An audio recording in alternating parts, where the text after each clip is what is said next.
नमस्कार साथियों, बायो गुरुजी में आपका हार्दिक स्वागत है। कल अपन ने अध्ययन किया था रासायनिक सूत्र। आज आगे कंटिन्यू करते हैं कि सरल यौगिकों के सूत्र कि दो भिन्न भिन्न तत्वों से निर्मित सरलतम यौगिकों को द्विअंगी यौगिक कहते हैं।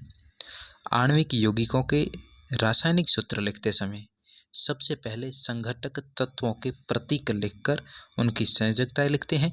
तत्पश्चात संयोजित परमाणुओं की संयोजकताओं को क्रॉस करके अणुसूत्र लिखा जाता है। ये इसका नियम है लिखने का। एग्जाम्पल देखते हैं। सबसे पहले हाइड्रोजन क्लोराइड। हाइड्रोजन क्लोराइड जिसका तत्वों के प्रतीक, इसमें एक तो हाइड्रोजन है, दूसरा क्लोराइड है। हाइड्रोजन की संयोजकता एक होती है और क्लोराइड की संयोजकता भी एक होती है। ठीक है, तो इनकी सबसे पहले क्या बोला था उसमें कि इनके तत्वों के प्रतीक लिखा जाता है, साथ में उसके संयोजकताएं लिखी जाती हैं और फिर इनको क्रॉसिंग ओवर द्वारा आणविक सूत्र लिखा जाता है। तो क्रॉस किया, हाइड्रोजन का ये सूत्र पास पास में लिखे। हाइड्रोजन का संयोजकता कितनी है? एक, और क्लोराइड की संयोजकता भी एक होती है। जब पिछले चैप्टर में अपन रासायनिक सूत्र पढ़ रहे थे, वहाँ अपन ने पढ़ा था कि किसी भी आणविक सूत्र में या अणु सूत्र में जब उनकी संयोजकताएं एक होती है तो उनको कोष्टक के बाहर या अंदर लिखने की आवश्यकता नहीं होती है। ठीक है, तो यहाँ पे इनकी संयोजकताएं जब एक हैं तो इनको कोष्टक के अंदर या बाहर लिखने की आवश्यकता नहीं होती है। HCl इनका सूत्र हो जाता है। इसी प्रकार दूसरा example, hydrogen sulphide. Hydrogen H और सल्फाइड को S से लिखा जाता है। हाइड्रोजन की संयोजकता एक होती है और सल्फाइड की -2 होती है। तो यहाँ पे चिन्ह लिखने की ज़रूरत नहीं होती है कि वो नेगेटिव है या पॉजिटिव है। या -2 होती है तो इसकी संयोजकता लिख देते हैं 2। अब इनको क्रॉस ओवर करने पर ये हाइड्रोजन और ये सल्फाइड जब क्रॉस ओवर करेंगे तो ये इसके पास, हाइड्रोजन के पास में आ जाएगी सल्फाइड की संयोजकता, यानी कि H2, और S के पास में एक आएगी, तो एक लिखने की आवश्यकता नहीं होती है। तो इसका सूत्र बन जाएगा H2S, हाइड्रोजन सल्फाइड। तीसरा है कार्बन टेट्राक्लोराइड। तत्व कार्बन का C और क्लोराइड को Cl में लिखा जाता है। अब यहाँ पे जैसे टेट्राक्लोराइड लिखा जाएगा, कहीं पे डाई ऑक्साइड आएगा या डाई क्लोराइड आएगा, तो वो डाई ट्राई में ऐसा नहीं कि डाई आ गया टेट्रा आ गया तो यहाँ पे Cl4 लिख दें, नहीं, ऐसे सीधा नहीं है। इसको लिखते समय जो नियम दे रखा है इस हिसाब से क्लास 9 के अकॉर्डिंग ऐसे लिखा जाता है। तो कार्बन की संयोजकता कितनी होती है? 4, और क्लोरीन यानी कि कार्बन जो है +4 तक संयोजकता दर्शाता है और क्लोराइड जो है -1 संयोजकता दर्शाता है। ठीक, तो इसका सूत्र हो जाएगा CCl4। इसी प्रकार मैग्नीशियम क्लोराइड MgCl, मैग्नीशियम पे आवेश होता है या संयोजकता होती है 2+, और क्लोराइड पर -1, तो MgCl2। एल्यूमिनियम ऑक्साइड Al पर +3 का चार्ज होता है और ऑक्साइड पर -2 का चार्ज होता है, तो इसको लिखते समय Al2O3 यानी कि क्रॉस करके ऑक्सीजन का संयोजकता जो है या ऑक्सीजन का आवेश है उसको लिखते हैं एल्यूमिनियम के साइड, और एल्यूमिनियम की आवेश या एल्यूमिनियम की संयोजकता को ऑक्सीजन के साथ में लिखा जाता है। ठीक, इसी प्रकार कैल्शियम ऑक्साइड,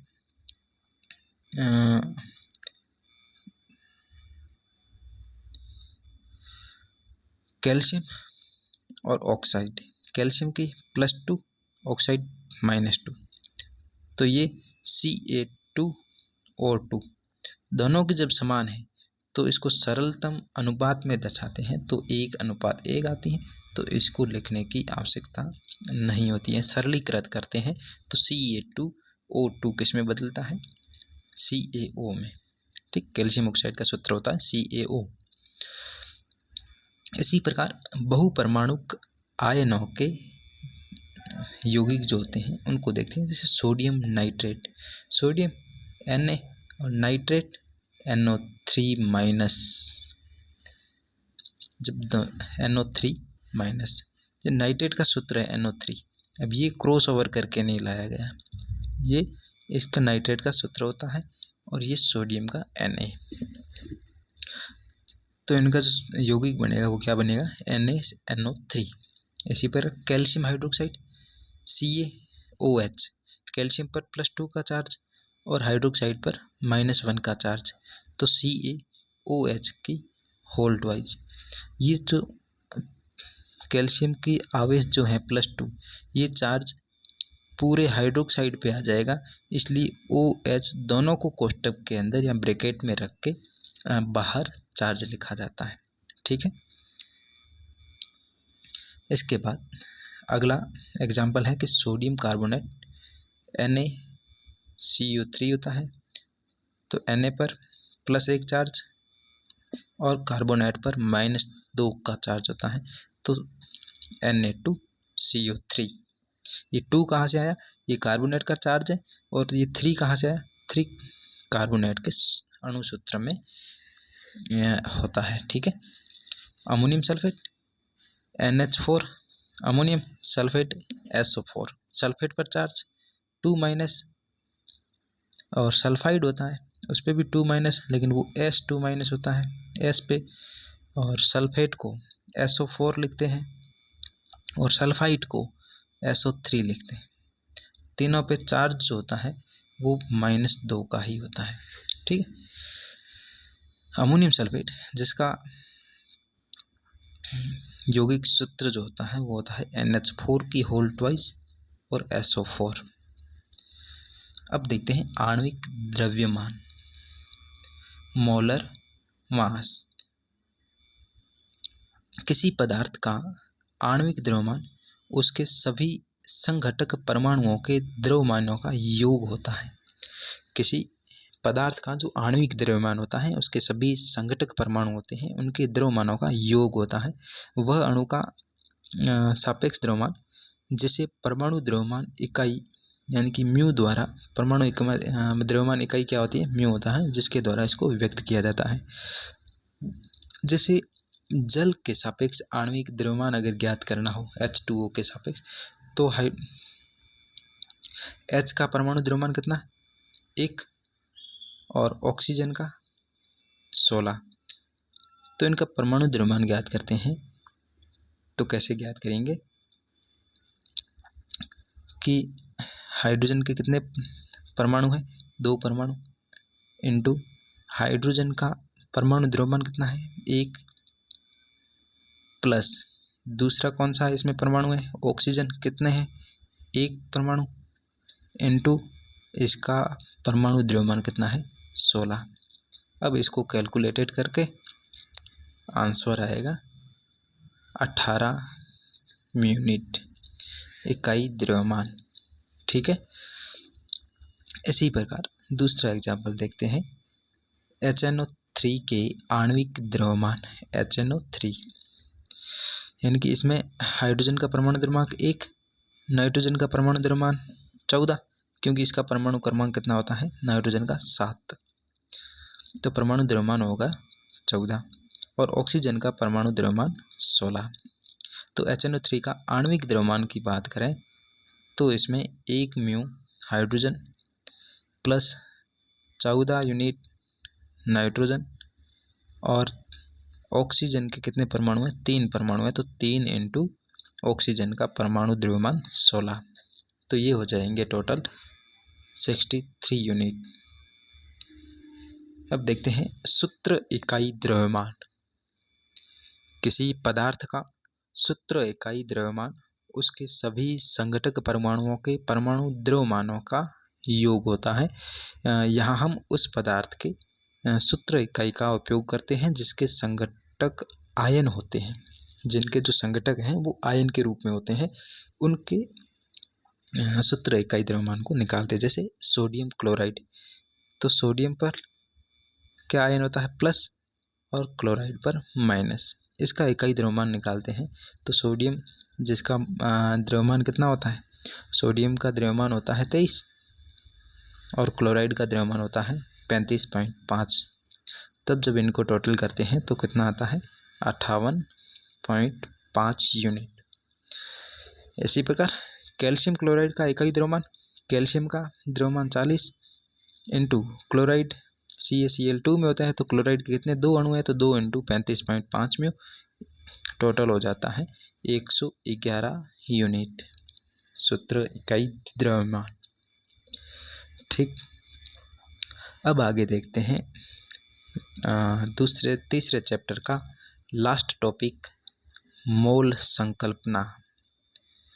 मोल कंसेप्ट क्या है कि पदार्थ की वह मात्रा जिसमें कणों की संख्या यानी कि परमाणु, अणु, आयन या इकाई सूत्र जो कार्बन 12 के ठीक 12 ग्राम में विद्यमान परमाणुओं के बराबर होती हैं उसी को मोल कहा जाता है।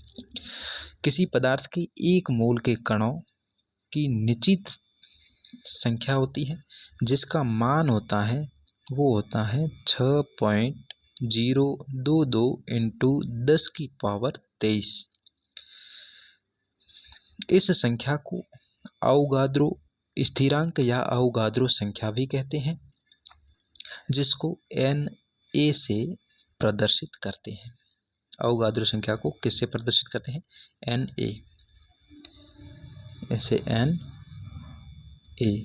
यानी कि ये अवोगाद्रो संख्या है जिसका मान क्या होता है 6.022 इंटू 10 की घात 23। ठीक, पदार्थ की मात्रा का ऐसा ही जो मात्रक होता है वो क्या होता है, मोल होता है। किसी तत्व के परमाणुओं के 1 मोल के द्रव्यमान जिसको मोलर द्रव्यमान कहा जाता है, किसी जो तत्व हैं उसके परमाणु के 1 मोल के द्रव्यमान को उसको मोलर द्रव्यमान कहा जाता है। परमाणुओं के मोलर द्रव्यमान को ग्राम परमाणु द्रव्यमान भी कहते हैं। मोलर द्रव्यमान को ग्राम परमाणु द्रव्यमान भी कहते हैं। एग्जाम्पल, हाइड्रोजन परमाणु का द्रव्यमान 1 म्यू, अतः हाइड्रोजन का ग्राम परमाणु द्रव्यमान 1 ग्राम होगा। मतलब परमाणु द्रव्यमान और ग्राम परमाणु द्रव्यमान में फर्क इतना है कि परमाणु द्रव्यमान को उसकी इकाई यूनिट के अंदर म्यू के अंदर लिखा जाता है और ग्राम परमाणु द्रव्यमान को उसके द्रव्यमान को ग्राम के अंदर दर्शाते हैं, प्रदर्शित करते हैं। ठीक है, इसी प्रकार सन 1896 में ओस्टवाल्ड ने मोल शब्द दिया जो लैटिन भाषा के शब्द मोल्स से व्युत्पन्न हुआ जिसका अर्थ होता है ढेर, हीप और पाइल भी इसको कहा जाता है, इसका अर्थ होता है। अब मोलों की संख्या कैसे निकालते हैं, अगर हमें कुछ मोलों की संख्या निकालनी है तो कैसे निकालते हैं। सबसे पहला एग्जाम्पल देखते हैं कि 52 ग्राम हीलियम He, हीलियम में कितने मोल हैं, मोलों की संख्या कितनी है। तब देखते हैं 52 ग्राम हीलियम में मोलों की संख्या कितनी है तो इसका परमाणु द्रव्यमान कितना होता है, परमाणु द्रव्यमान 4 म्यू और मोलर द्रव्यमान यानी कि जो ग्राम में दर्शाते 4 ग्राम, एक ही बात है दोनों। इसकी मोलों की संख्या होती है कि दिया गया द्रव्यमान कितना है 52 बटे मोलर द्रव्यमान कितना होता है 4 ग्राम। तब इसमें अवोगाद्रो की संख्या मोलों की संख्या आ जाती है 13 मोल। ये था 52 ग्राम हीलियम के अंदर मोलों की संख्या 13। अब देखते हैं कि 12.044 इंटू 10 की पावर 23 हीलियम परमाणुओं की संख्या, तो इसमें 1 मोल किसके बराबर होता है 6.022 इंटू 10 की घात 23। इसमें मोलों की संख्या ज्ञात करते हैं तो दिए गए कणों की संख्या n बटे अवोगाद्रो की संख्या यानी कि Na। तो कणों की संख्या कितनी दे रखी है 12.044 इंटू 10 की पावर 23 बटे अवोगाद्रो की संख्या होती है जिसका मान 6.022 इंटू 10 की पावर 23। इसको कट करते हैं, 6 12 में 2 बार और ये 10 की घात 23 है, 10 की घात 23 कैंसिल, तो इसका मान जो आता है वो आता है 2 मोल। फिर द्रव्यमानों का परिकलन कीजिए। अणु के मोल से द्रव्यमान ज्ञात करना। अगर अणु का मोल दे रखा है उससे द्रव्यमान निकालना हो तो कैसे निकालते हैं, ये देखो। उसके लिए ये सूत्र होता है द्रव्यमान के लिए मोलर द्रव्यमान इंटू मोलों की संख्या। मोलों की संख्या कितनी दे रखी है 0.5 इंटू मोलर द्रव्यमान कितना होता है, नाइट्रोजन है, नाइट्रोजन यानी कि इसका 7 परमाणु क्रमांक, इसका द्रव्यमान होता है 14, लेकिन नाइट्रोजन गैस है तो नाइट्रोजन गैस यानी कि इसके 2 परमाणुओं से मिलकर नाइट्रोजन गैस बनती है, तो ये इंटू 2 यानी कि 28 मोलर द्रव्यमान 28 ग्राम हो गया। तो 28 इंटू 0.5, 0.5 क्या है मोल दे रखा है, तो इसका आंसर जो होगा वो होगा 14 ग्राम। नेक्स्ट 0.5 मोल नाइट्रोजन परमाणु, वहाँ पे नाइट्रोजन गैस था, यहाँ नाइट्रोजन परमाणु है, तो वही जहाँ 28 ग्राम लिखा था उसकी जगह पर अब कितना आएगा 14 ग्राम, तो 14 इंटू 0.5 बराबर 7 ग्राम इसका द्रव्यमान आ जाएगा। तीसरा है कि 3.011 इंटू 10 पावर 23 नाइट्रोजन परमाणुओं की संख्या, यानी कि इसमें संख्या जो दे रखी है इस संख्या से द्रव्यमान निकालना है, संख्या से द्रव्यमान निकालना है। तो मोलों की संख्या कितनी दे रखी है, मोलों की संख्या से द्रव्यमान निकालना होता है।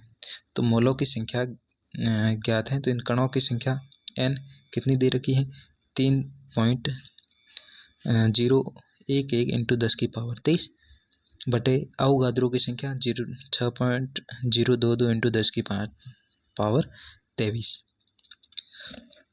जब इसको किसके सापेक्ष निकालना है नाइट्रोजन के, तो नाइट्रोजन का जो द्रव्यमान होता है वो कितना होता है 14 होता है। तब ये 2 बार कटा, 2 को 7 में, ये 7 ग्राम। नेक्स्ट अवोगाद्रो की संख्या नाइट्रोजन परमाणु की संख्या यानी कि अणुओं की संख्या से द्रव्यमान निकालना हो तो मोलों की संख्या n बराबर n बटे Na है। n क्या होता है n पिछले दिया गया जो दी गई मोल संख्या, और Na होता है अवोगाद्रो की संख्या। तो दी गई अणुओं की संख्या कितनी है 6.022 इंटू 10 की पावर 23 और अवोगाद्रो की संख्या भी 6.022 इंटू 10 की पावर 23, तो इससे ये कैंसिल। और N2 यानी कि 28 ग्राम नाइट्रोजन परमाणु का मोलर द्रव्यमान होता है 28 ग्राम, और नाइट्रोजन परमाणु की बात करें तो उसका मोलर द्रव्यमान होता है 14 ग्राम। अगला कणों की संख्या का परिकलन कीजिए। 46 ग्राम सोडियम परमाणु है, तो इसमें परमाणु संख्या कितनी होगी कि दिया गया द्रव्यमान बटे मोलर द्रव्यमान, दिया गया द्रव्यमान कितना है 46 ग्राम बटे मोलर द्रव्यमान, सोडियम का मोलर द्रव्यमान कितना होता है 23 ग्राम इंटू अवोगाद्रो संख्या। तो इसका जो आंसर आएगा वो आएगा 12.044 इंटू 10 की घात 23। नेक्स्ट 8 ग्राम ऑक्सीजन अणु से 8 ग्राम ऑक्सीजन अणु से इसके अणुओं की संख्या ज्ञात करनी है। तो अणुओं की संख्या दिया गया द्रव्यमान बटे मोलर द्रव्यमान, दिया गया द्रव्यमान कितना है 8 ग्राम बटे मोलर द्रव्यमान यानी कि ऑक्सीजन परमाणु, ऑक्सीजन का द्रव्यमान कितना होता है 16 ग्राम, और जब ऑक्सीजन परमाणु अणु की बात करते हैं तो इंटू 2 यानी कि 32 ग्राम इसका मोलर द्रव्यमान है, और इंटू अवोगाद्रो की संख्या। जब इसको सरल करते हैं 8 चौक 32, 4 को जब इससे 6 अवगाद्री संख्या से भाग करते हैं तो 1.51 इंटू 10 की घात 23 आंसर आता है। लास्ट देख लेते हैं, फिर इस चैप्टर को क्लोज करते हैं कि अवगाद्रो 0.1 मोल कार्बन परमाणु, इसकी कणों की संख्या ज्ञात करनी है। तो कणों की संख्या ज्ञात करने के लिए कण के मोलों की संख्या और इंटू अवगाद्रो की संख्या। कण के मोलों की संख्या यानी कि कार्बन कण मोलों की संख्या कितना 0.1 इंटू अवगाद्रो संख्या है 6.022 इंटू 10 की पावर 23। तो इसका आंसर जो आ जाएगा ये -1 है, गुणा होते ही 10 की पावर 22 आ जाएगा, 1 पावर कम हो जाएगी। ठीक है, इसी के साथ में अणु और परमाणु तीसरा चैप्टर कंप्लीट होता है। इसके बाद में नेक्स्ट जो आएगा वो केमिस्ट्री का चौथा चैप्टर जो है परमाणु और उसकी संरचना पढ़ेंगे, जिसमें समस्थानिक आएंगे। इसके बाद में क्लास 9th की जो केमिस्ट्री है वो पूरी हो जाएगी। वीडियो के लास्ट तक बने रहने के लिए धन्यवाद। जय हिंद, जय भारत।